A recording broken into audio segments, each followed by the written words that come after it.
Let's do this. Let's do this. There we go. Sup, ladies and gentlemen, Ackle here, and of course, welcome back to each and every one of you. If you're watching it over on, if you're watching this over on YouTube, please remember to hit the like button and also click the link in the description down below, because it is always better when it's live. Ladies and gentlemen, welcome back. I am very happy to be here with all of you once again. I hope that you will join me on this journey. We've got gaming news, WoW news, Diablo news, reactions. We've got a myriad of things that we have to do. It's literally just past 12. So, good day, good day, good day. Let me just quickly make sure here. When's my load shedding starting? I forgot to check. So that blows monkey dick.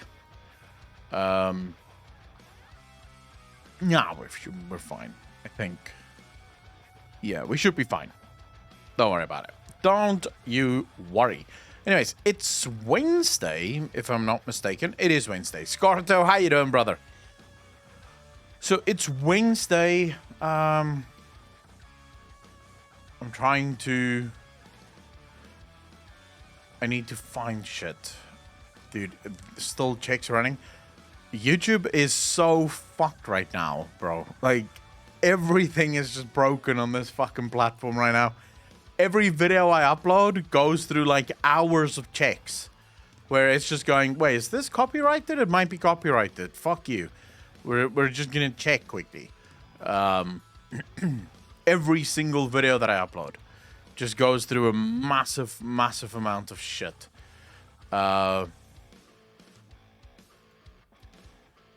Just quickly want to set things up here so we can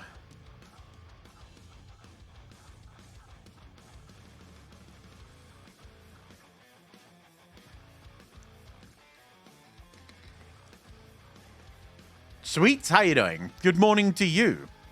I am just very quickly looking through some crap here.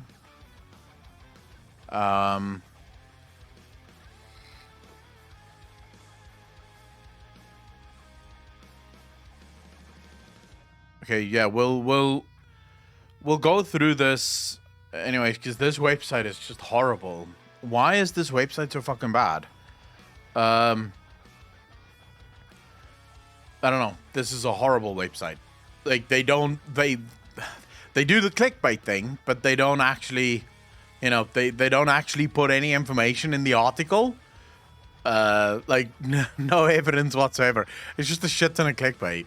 So that's really helpful. Maybe this one has it? Does it, though?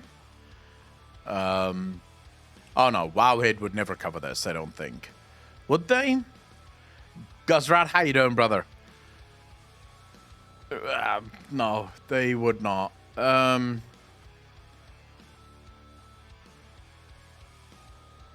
we have this. I'll just keep this. It's fine. I'll keep this alongside this. We'll just make this same, like the same story.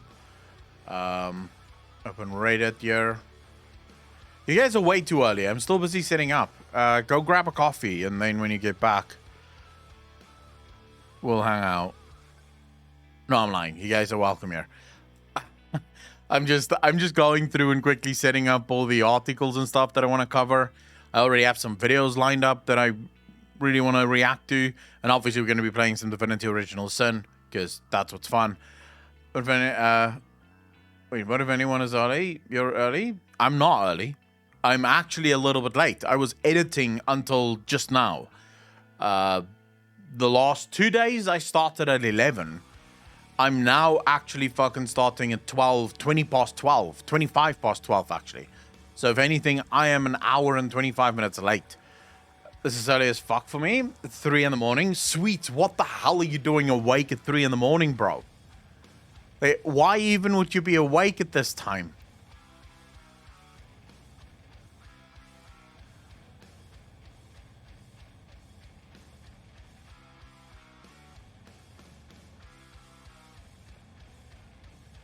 Right. Preparations for work? Oh my god. Sweets, wait. What do you do for a living that you have to wake up at 3? Do you run a country or some shit? Although politicians don't wake up early, what the fuck am I saying? Super Cider, how you doing, brother? I say it's early because it's only 8:28 p.m. here. Lord, how you doing, brother? But 8:28 isn't fucking early. I do security. Ah, yeah, okay, that makes sense. See, that makes sense. You don't really have a choice, do you? Like, dangerous job, although depending on probably where you're a security guard. If you were a security guard in South Africa, that is a very fucking dangerous job.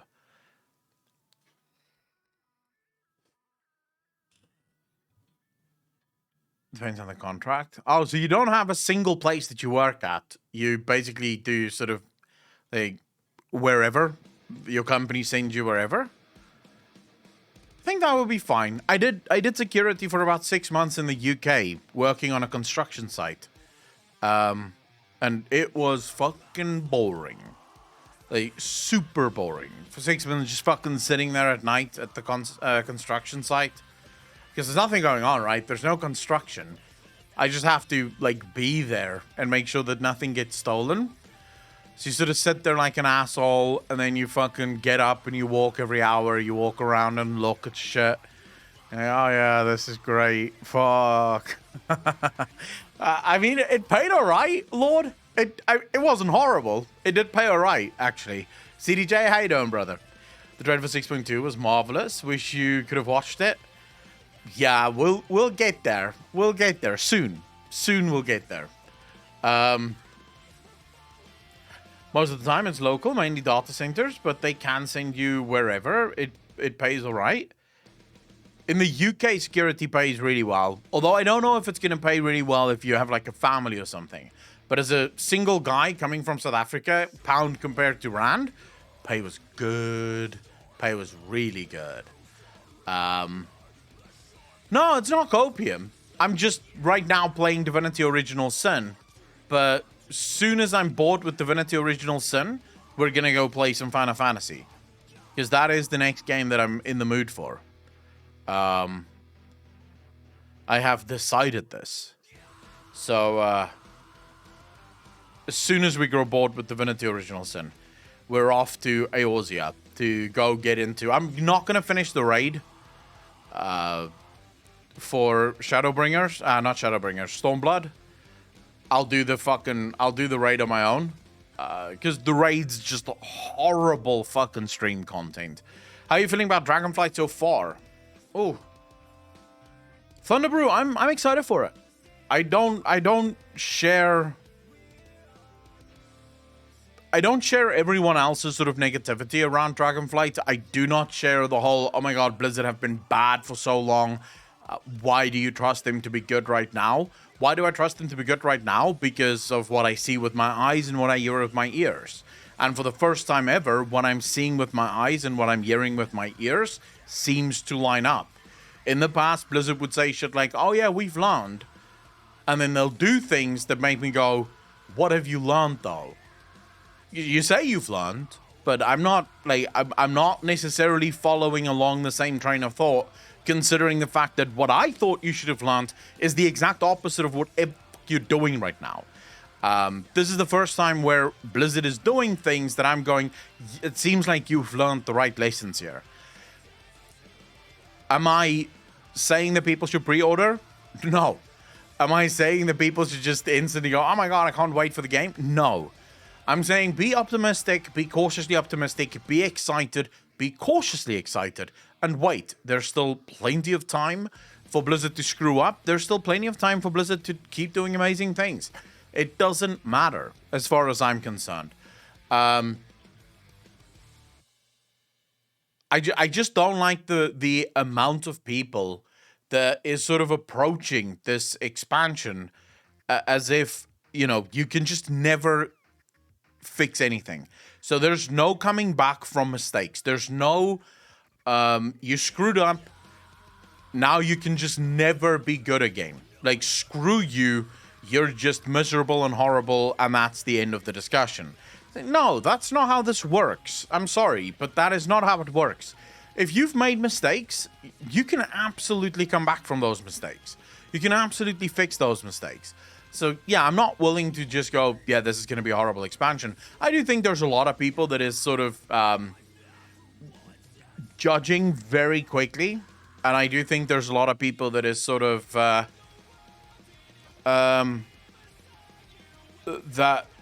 that might be calling things out way too early. But then at the same time, I also think there's a lot of people that sort of do not understand the role and the job of those people calling out the game for things that they may or may not be doing wrong.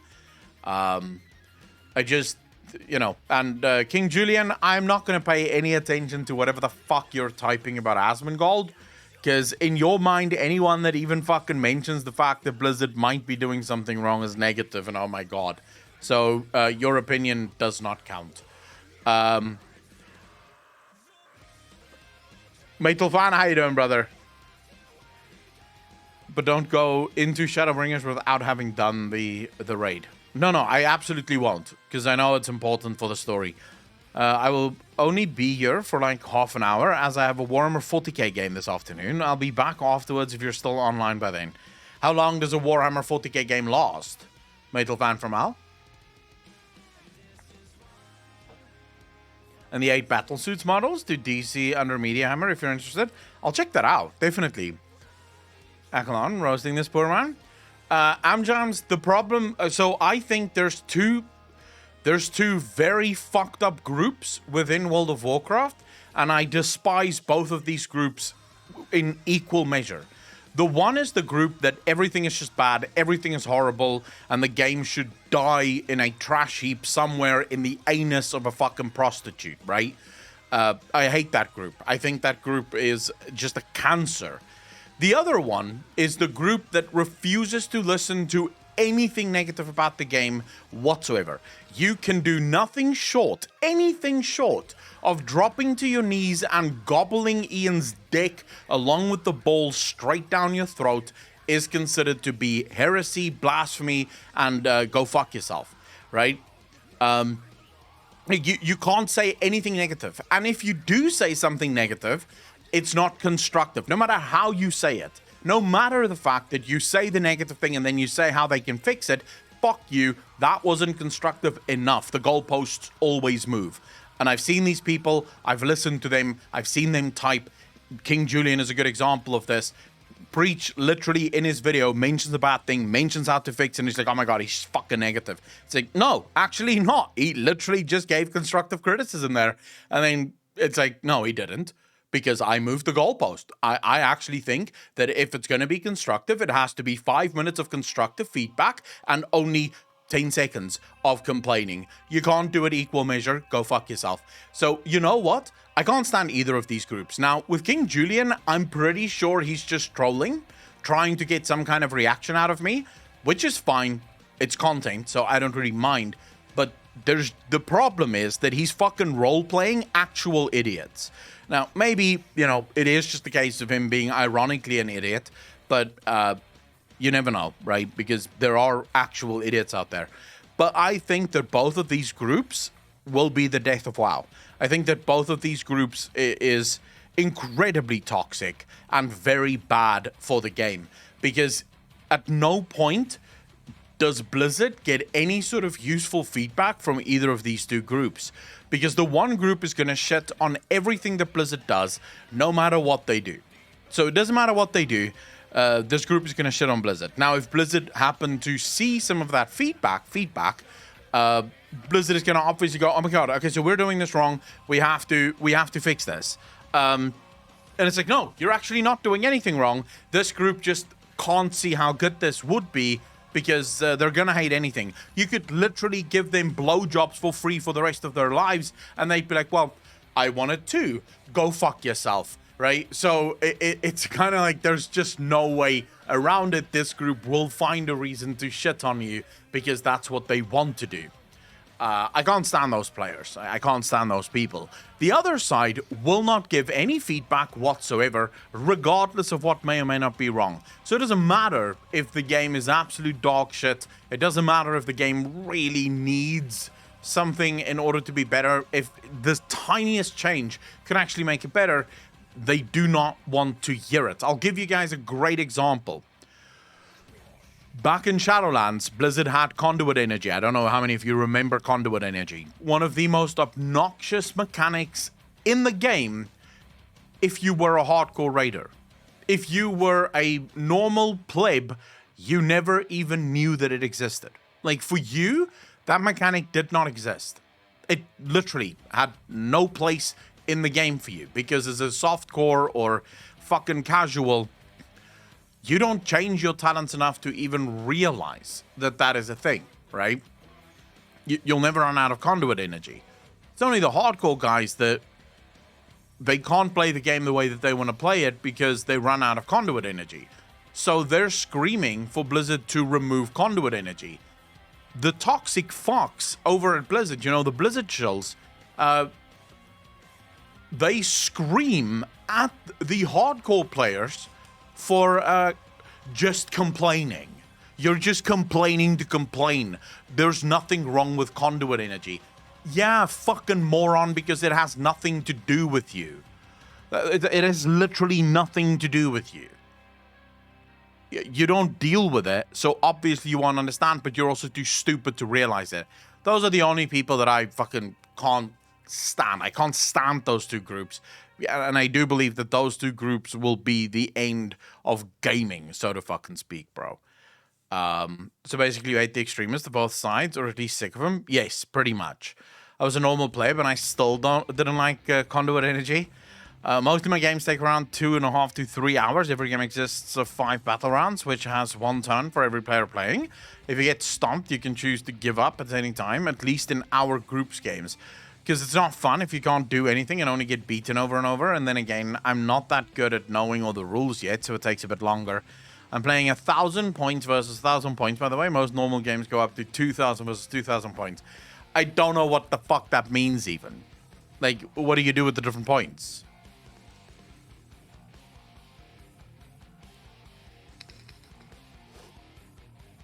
What do you mean, Super Cider, it was trying to piggyback off of Final Fantasy XIV success?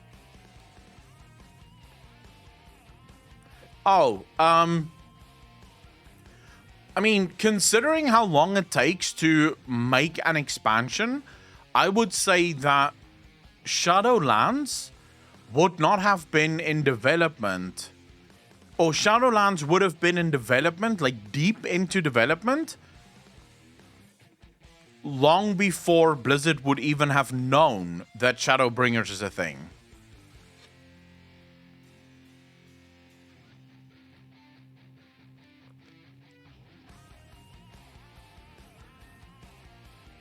King Julian, can you conceive of a world in which people disagree with you, and also of a world in which your opinion isn't automatically correct? Because I'll tell you why people care. It is an ability that has zero effect on anyone else. It is only for you. It is an ability that is on a 5-minute cooldown. Was 5 became 4, was 4 became 3. So it's now a 3-minute cooldown, right? So Blizzard themselves don't even fucking agree with you.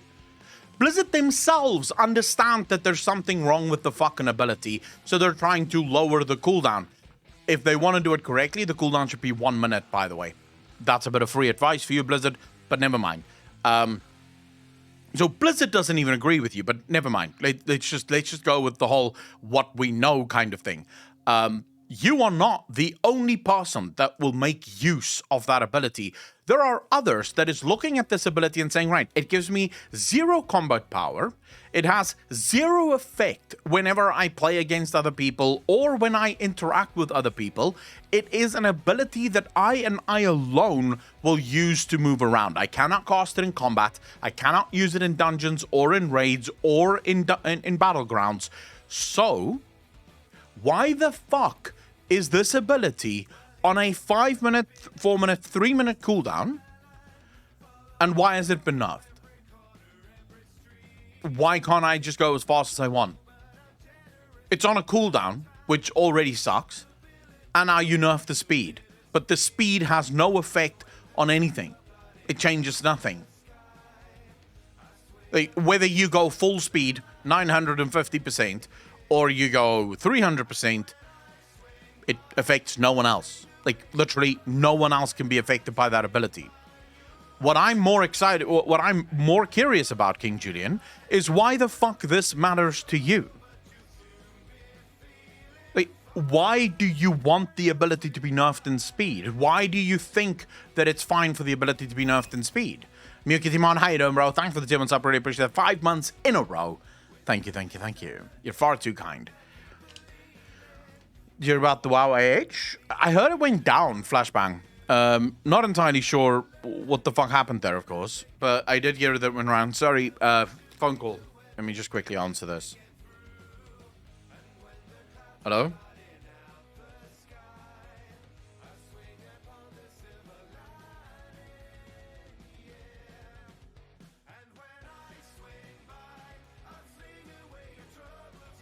Dude. Fucking dude. Jesus. I have so many numbers blocked already, dude. So many fucking numbers blocked. And they just keep coming up with new numbers. It is quite fucking fantastic. Normal flyman, that's my point. It impacts all the other races. You don't have soar. They will level up slower. And so therefore... They will level up slower. How? How? It's on a 5 minute cooldown. So you're saying the seconds that you're going to be saving by soaring every 5 minutes is going to shave time off your fucking questing experience? I'm sorry, King Julian, you're talking out of your ass, bro. Apocalypse, how you doing, brother? Minoir, how you doing? I think oh my god, never mind. Let's just fucking ignore it. Let's just go on. I don't wanna deal with that shit. Nvidia, how you doing? I think a lot of people are just sort of like, this is the thing, right? Everyone wants to pick a side. The problem is that most people pick a side that makes them look like fucking morons. They don't realize it, but you know, never mind. I think everyone has the freedom to look the moron that they are. Anyways, let's just fucking continue. Let's see if we can find more gaming news. I had so much gaming news the other day, and then my internet wouldn't fucking work. Dude, that was oh my. That was sad as fuck, dude. My internet went down so many times yesterday, you have no idea. And I had lines and lines of gaming news lined up, bro. Asmon's ban yet? Oh no, I haven't, actually. We'll watch that video in a second, because I know Asmongold made a video on it. So I do want to react to that, because I haven't seen it yet. I just sort of stored it for watch later. Just in the stands, laughing at the idiots. I wish I could just laugh at the idiots. The problem is the idiots bother me because the idiots fuck up my game. You know, it would have been great if I too could look at the idiots and be like, ah, idiot. But they're the ones impacting me. You know, this is why we have warning labels everywhere, because of idiots spoiling everything for everyone else.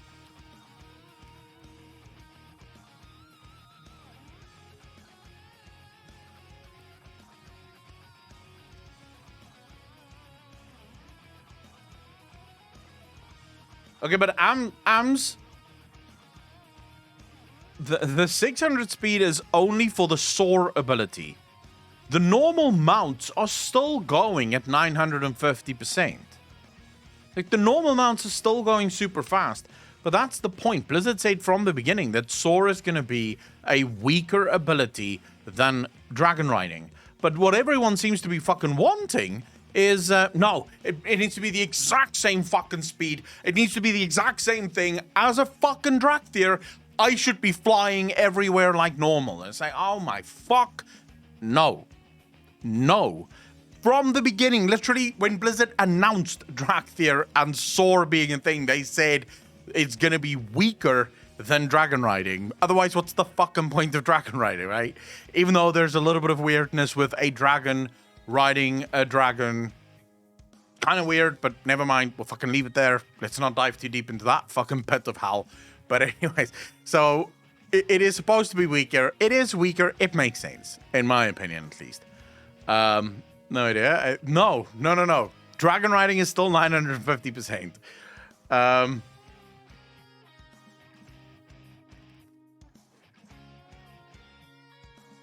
Quirky, how you doing, bro? Cookie, how you doing? What is up, it's Ace, how you doing? Sensei, how you doing, brother? I'm annoyed. Chat is fucking working on my tits, man. But then again, that's why I love chat. Because they get the best and the worst out of me. No, I'm not actually, I don't know. I don't know why I'm annoyed. I just am. King Julian, I know you've been drinking. Like I said, I think you're being ironic, but who knows, right? So WoW made a new AH and merged the AH to region-wide, I guess in an effort to hide how empty servers are. Well, because of this, all the AH bots started undercutting each other and DDoS the servers. And they also introduced a gold dupe bug that caused the value of WoW tokens to crash 20k allegedly. Oh, shit. Oh, shit. I mean,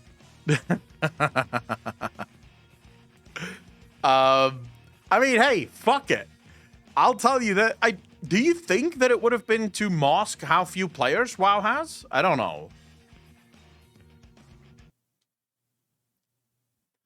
I don't know if because the bots alone on the AH is more than enough to fucking ruin or keep that shit busy.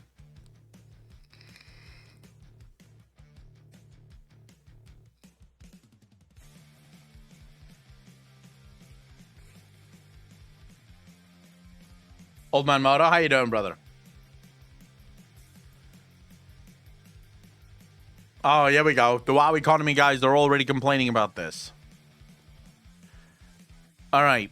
So let's quickly see here. Chat, we were literally just talking about this, but the WoW economy people are already fucking complaining about it.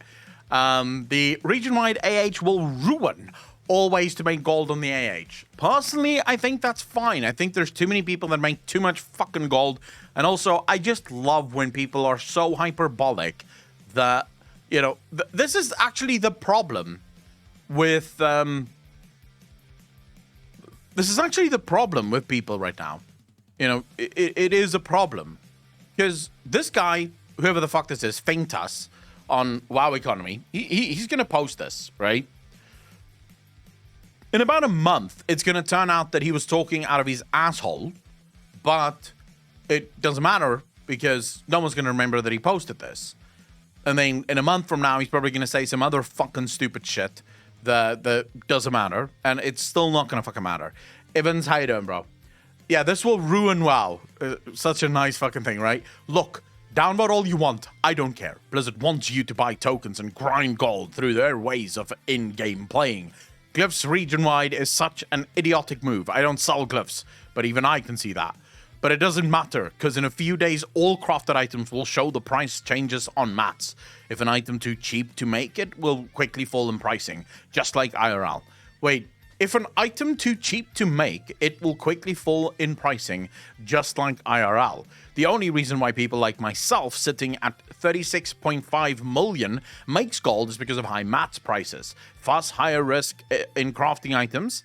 Fast, higher risk. This guy, dude, you should spend less time making money on WoW and more time just figuring out how the fuck to type in English. Which makes for higher profit margins. I feel bloody poor in WoW now. Dude, oh my god. Oh my god, this is the equivalent of Bill Gates going, taxes is ruining me. Dude, shut the fuck up. You've got a lot of money. I'm sure you're fine, right? Actually, this is literally the equivalent of those fucking celebrities back during COVID. I don't know if you guys remember this, right?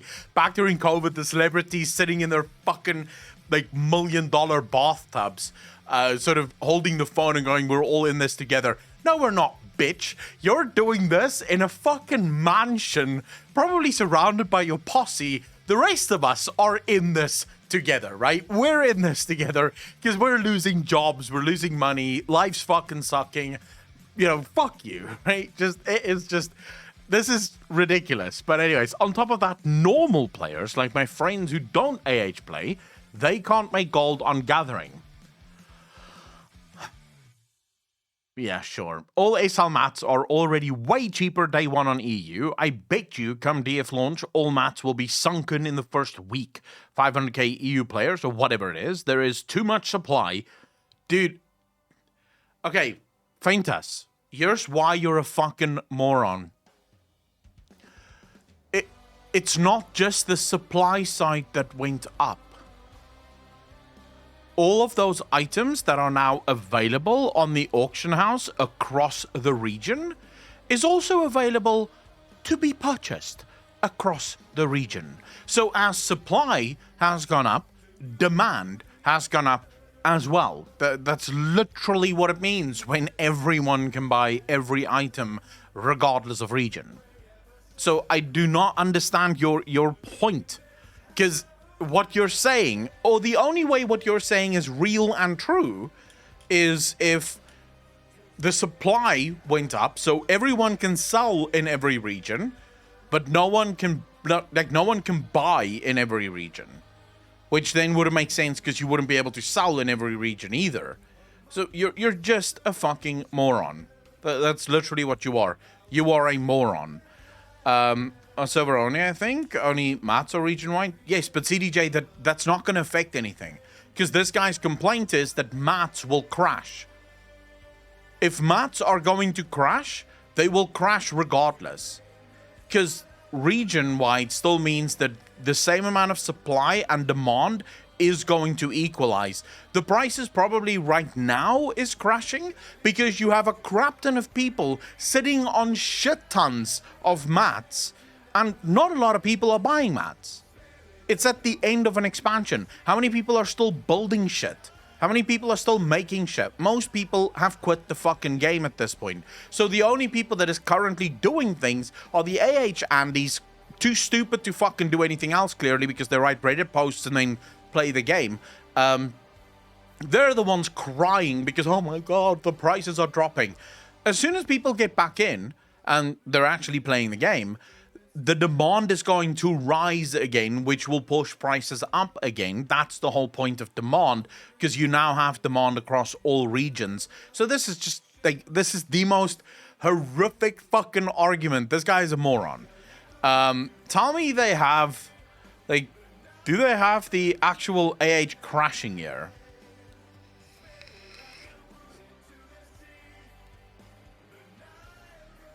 The reason I like this change, yes, the intellectual, exactly, Cookie. The reason I like this change is because, like you just said there, Jace, it is going to be a lot harder to actually corner the market now. Okay, wait, let's just quickly see here. So this is the AH. It's been an honor. We can all finally go home knowing that we are the true heroes of Warcraft. We saved World of Warcraft. What exactly happened? I'm trying to figure out. Is there anyone that has an actual...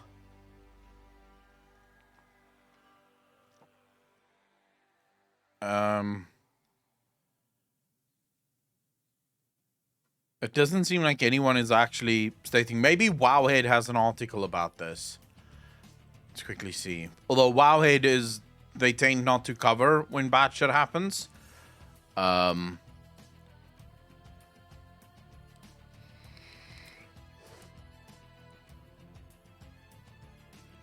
Dreadlord trash count, memory of Ysera, auction house available for use again. Some players locked out of characters. Let's quickly see here. But We're very close to finished with the part of the fix that required we keep the AH closed. The AH should open up on all rounds in the next few minutes. As we take further steps to return player accounts to their previous condition, a very small number of players will be locked out of their characters for an additional time. We'll return them to availability as quickly as possible. Again, we thank you for your patience.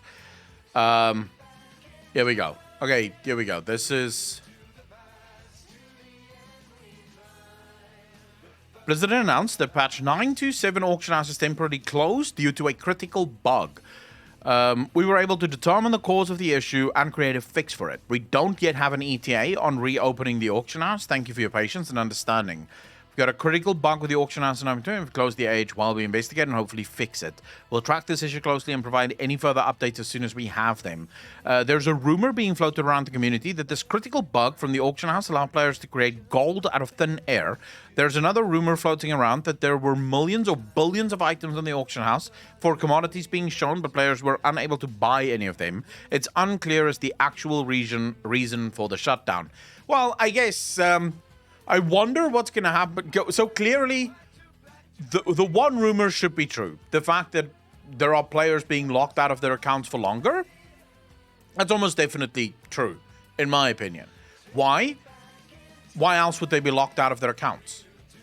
They're locked out of their accounts because Blizzard is trying to determine how much gold that they actually create for themselves. Because, obviously, as soon as players realized, hey, I can create free fucking gold... Everyone got on board and started creating free gold. No one stopping for even a moment to think, But what happens when Blizzard finds out about this? Which, that would have been my first thought. If you came to me while we were playing WoW and you were like, oh my god, Akalon, you can create as much gold as you want, dude. There's a bug on the auction house. I'd be like, all right, cool, go have fun, bro. I'm just going to fucking sit and wait because it is going to... it's going to be reverted. Blizzard isn't going to let you keep that gold. That's just 100%. Kind of makes me wonder, though, if the profession revamp or mass professions just going to be skyrocketed to such a ridiculous amount almost, and only the most hardcore of hardcore players will be able to afford them. Maybe that is a little bit of a concern. Dude, gold, I would just delete your whole stash. That would actually be great. If Blizzard just deleted all of their gold. That would be funny as fuck, dude. Mega Man, okay, so why? Get some learning done. See you later, maybe. Cookie, take care. Enjoy class. Mega Man, why do you think the mats will skyrocket in price? I don't understand. Because at the end of the day, nothing changes. Same amount of people want to buy, same amount of people have to sell. It's now just everyone can sell to everyone else, and everyone can buy from everyone else. The only people that benefit from this are people that are on very tiny realms with not enough people to actually sustain that economy. This gives them the ability to actually also now purchase things that they previously either couldn't, or prices would have been so astronomically high. So the only people that really will be affected by this are the gold scammers over on small realms that is trying to like fucking fleece people for Dragonflight, because the profession revamp and it's going to be much bigger part of the game than it has been before. Yeah, but I don't see why that automatically is going to mean higher prices. More competition in every... This is actually the perfect opportunity for us to taste this out. Historically, when you look at the free market, more competition have almost always led to cheaper prices. Historically. Okay? That is considering, or that is taking on the nose of it, that demand remains the same. So there's still a lot of people demanding stuff, but there are now just more people supplying stuff. That's not what is happening this time around. The demand and the supply are both being increased, so there's a much bigger chance that it's just going to stay the same. Like, it is just going to equalize again at the same point. But even if we say more competition, maybe less supply, it will lead to a drop. I don't see how there will be more demand, yet less supply. I don't see how that's gonna happen.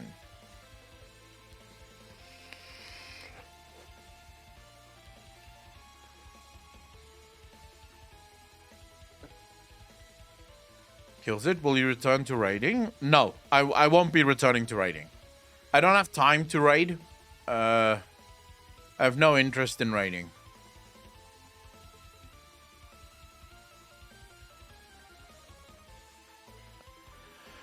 To go back to work now, but Echo, watch the Commissar video I linked in Constitution. It's a bit of a break from all the demigod lore.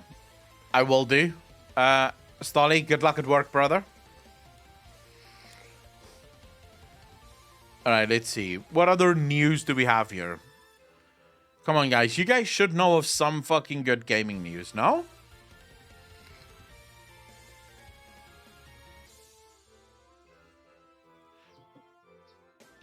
Do you think a starting soon screen is a good idea as a smaller streamer? No, I don't think that's a good idea.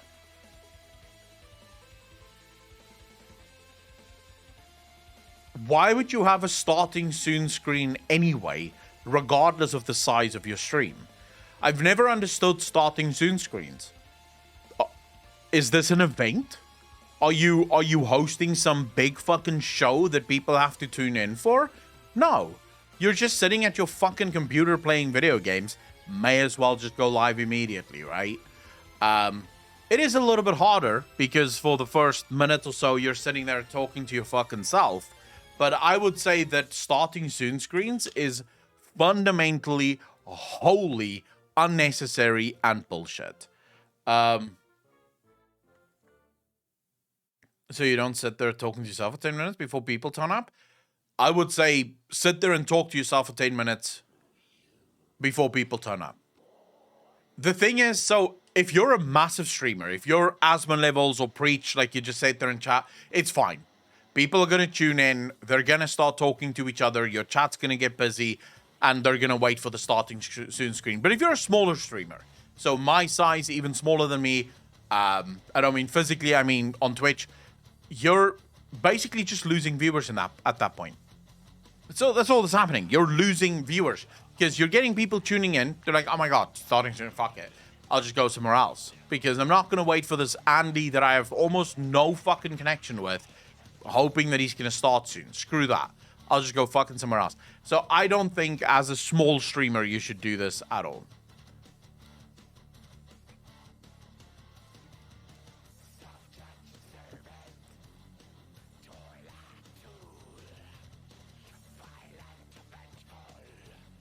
No, I would suggest to any small streamer to cut the fucking starting soon screen. I believe there is actually like research that's been done on it. So you have Alpha Gaming. You have Alpha Gaming that did some research on this, as well as what's his name? I haven't watched his videos in a really long time. But both of these are like Twitch gurus. Like they look at the numbers and analyzes the numbers and shit. And they've looked at streams that have starting soon screens, and you lose more viewers than what you gain with a starting soon screen.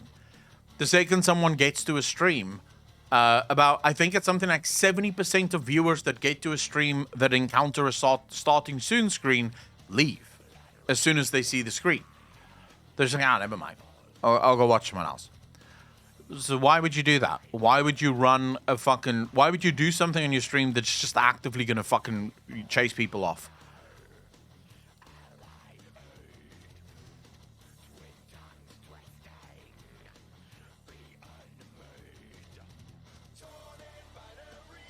Hacker jailbreaks control unit that stops farmers repairing their tractors, then runs Doom on it. What the fuck? You only have a couple of seconds to catch someone's interest. Exactly. You kind of have to be. You have to treat at least the beginning of your career on Twitch. You have to treat as every minute matters. You absolutely cannot go. Yeah, fuck. I'll just copy whatever the big streamers are doing. It's kind of the same thing with Twitter. How many people here have Twitter?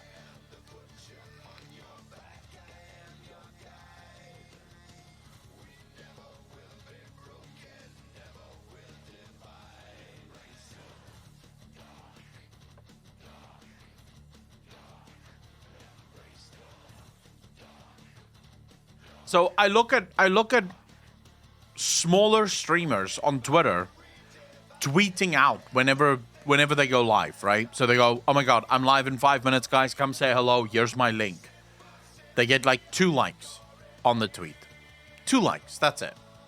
2 fucking people liked the tweet. And if you really dive into the analytics, maybe like 5 people clicked. I've done it. I've checked the analytics on a tweet that says, "Hey guys, I'm live now." You have like 8 clicks. I think it's completely useless. I do not believe that you should be tweeting that shit out.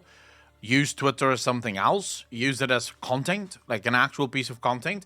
The problem is that most streamers look at whatever huge streamers are doing, like Asmongold, like Preach, like fucking Dr. Disrespect or any of them. They look at those streamers and they copy what they are doing, thinking that that's the way you get successful, when in reality that literally isn't. In fact, I would say that most of your big streamers these days would probably not know how to be successful in the modern era. Like, if most of your big streamers today on Twitch started today and they wanted to get big, they'd probably not be able to do it. Because most of the streamers, actually almost all of the streamers that have over 10,000 viewers today started like fucking, 7, 8 years ago? When all you had to do was go live because there were so few people streaming. Today, you have millions of people streaming. If you're just going to go live and that's how you're going to grow, you're not going to fucking grow. It's as simple as that. I've got an account, but I've never actually posted a tweet. It's just to see stuff. I hate Twitter. No, you're live till my Discord bot tells me, so posting isn't a bad thing. Discord is a whole different thing to Twitch, though. Because most people expect Discord to be the place where you update them on when you put out videos, when you put out streams. That's what most people expect from Discord. Twitter, on the other hand, not so much. The at least based on the evidence, it's not the same. Yeah, well, it is Twitter, but you know, it is what it is. Turning on the stream and getting a few friends to pump up the viewer numbers is probably a better way to start out.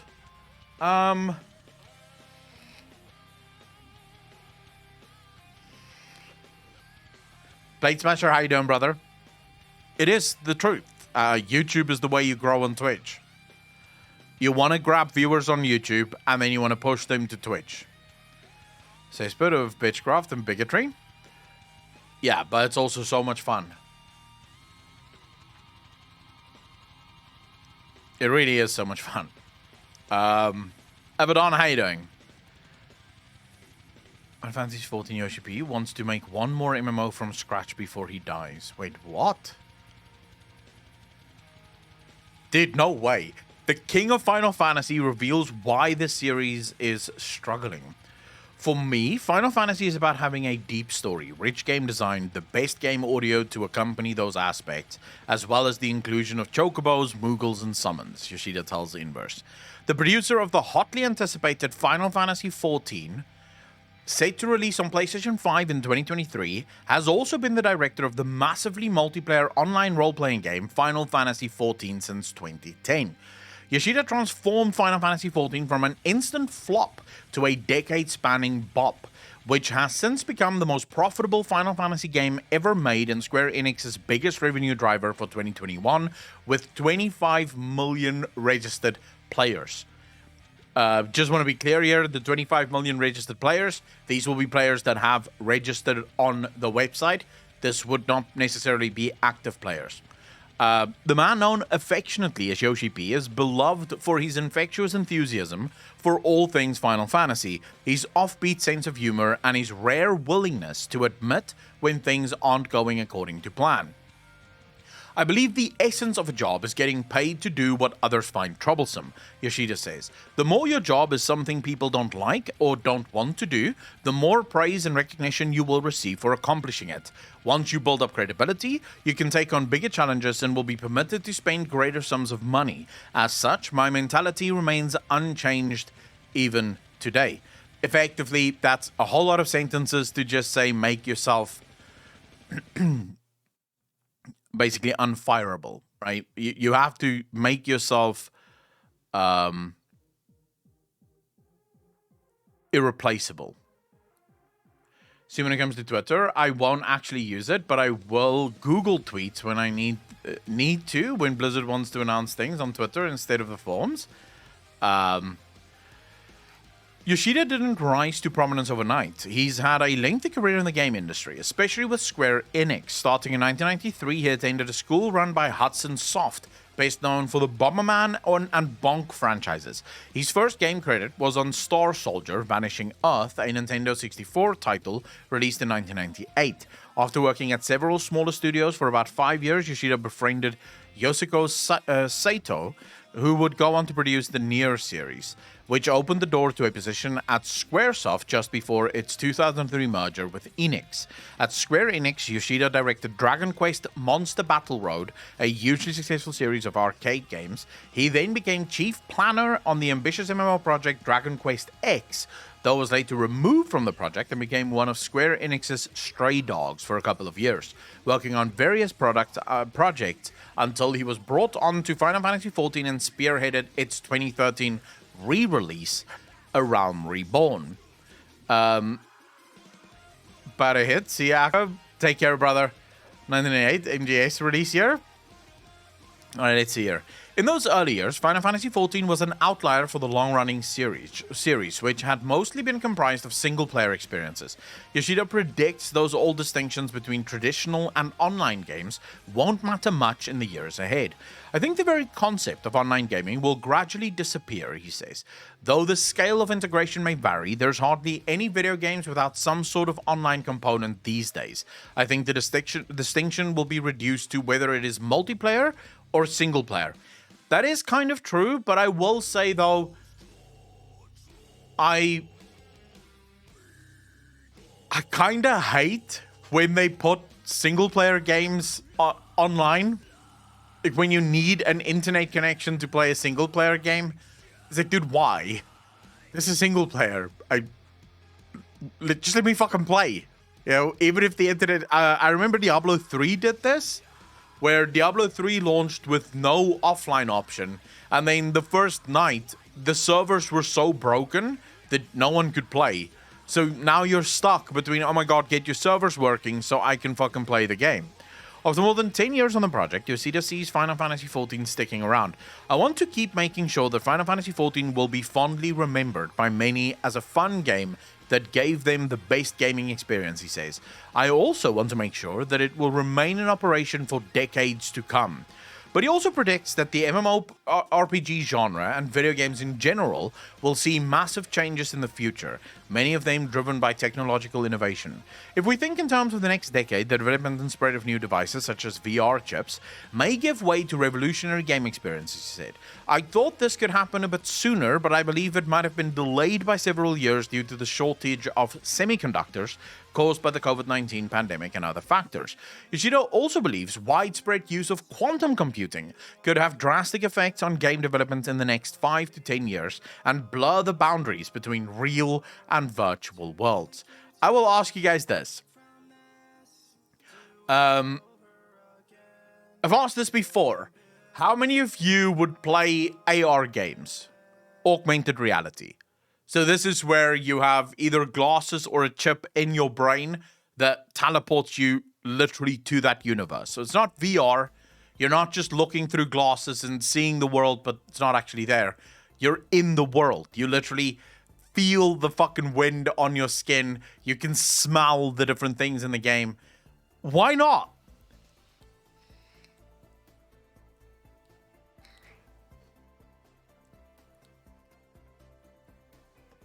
You guys are fucking weird, bro.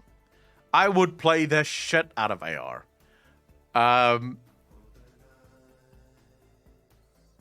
Yeah, I would play the hell out of that. Anyways, let's see. This would dramatically increase server performance and elements that could be simulated, that could lead to the creation of a living world that resembles reality or even new ideas that create an actual online world, he explains. There is the possibility that game development styles will drastically change and culminate in a major turning point, not only for video games, but everyday life itself. While it's easy to think about how games themselves will change, it's becoming increasingly clear that we need to spend more time thinking about the people that make those games. In the West, game development has taken significant strides towards unionization, as workers at companies like Activision Blizzard and Riot Games organize in an effort to change their toxic workplaces. At the same time, Japanese companies like Bandai Namco are trying to move towards a more healthy work-life balance for employees. Yoshida says these changes are vital to the industry's future. As long as games remain a form of entertainment, I believe the only solution is to keep examining the issue and meticulously improve management methods, he says. No matter how much someone wants to carry on with their work in order to avoid burnout, it's important to assign mandatory breaks and have them re-energize before they reach their limit. I like the way he's viewing this. Valen, how you doing? Air game without a logout button? I mean, technically, the logout button should just be you. Like, you should just be able to go, nope, fuck that. Power Pig, how you doing, bro? I totally would. If only I could fuck like they did in Demolition Man. So, that's a trap. I don't trust companies to make an actual safe chip that won't fry you or leave you stuck in VR. It's kind of hard to issue a recall on a chip in a brain. I guess, but it would still be cool. Speaking of rakes, Yoshida could certainly use one. On top of his ongoing duties for Final Fantasy XIV, the hype train for Final Fantasy XVI has officially left the station, and the pressure is on for the next mainline installment of the series to live up to Final Fantasy's formidable 35-year legacy. After the mixed reception of 2016's Final Fantasy 15, which faltered under the ambitions of a decade-long development cycle, putting Yoshida front and center is a way for Square Enix to signal that the series is in capable hands. He does, after all, have a reputation for turning disasters into triumphs.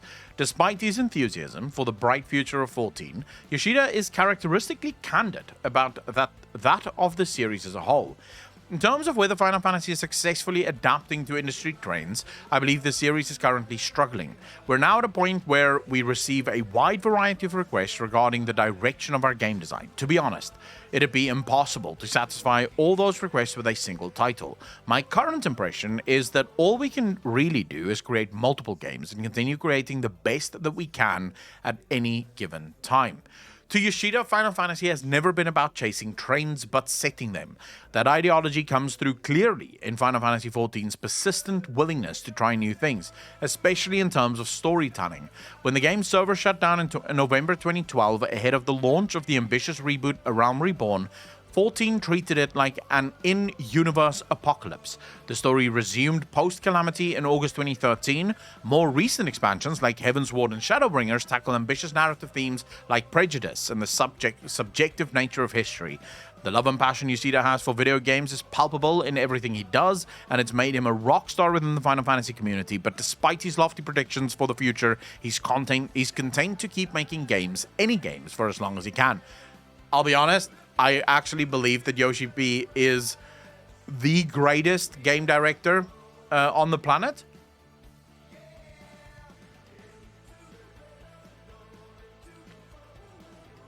Grofal, there is a chance of that, right? There is a chance of that, I think. Naomi, how you doing? I'm a game designer, so I always have several ideas for games. I can't talk about them here, but I think that goes for any game designer. I am the kind of person who's happy as long as they can make games. So while there isn't anything in particular